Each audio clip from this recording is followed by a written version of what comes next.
In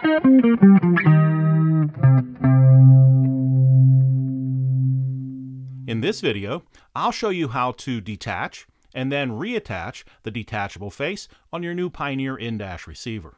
Even though your particular in-dash receiver may be a 1-DIN model and may or may not have a built-in CD player, the button operation in this demonstration is identical for the following Pioneer Audio in-dash receiver models: MVH-S320BT and 322BT, MVH-S522BS, MVH-S720BS, DEH-S4200BT and 4220BT, DEH-S5200BT, DEH-S6220BS and 6220BS, DEH-S7200BHS.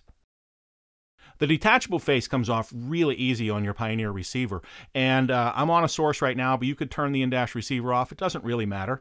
The button on the bottom right over here, I'm going to press that in, and you'll see immediately the face starts to come loose. It moves forward over here on the right-hand side. Now, very gently, just move up on the bottom, lift up on the bottom on the right, and the face will come right off in your hand. To reattach the detachable face, I'm going to line up these tabs over here with these notches on the face. So put the left-hand side in first, slide it in, and then snap the right-hand side into place. You'll see that the system immediately powers up and you're right back in business.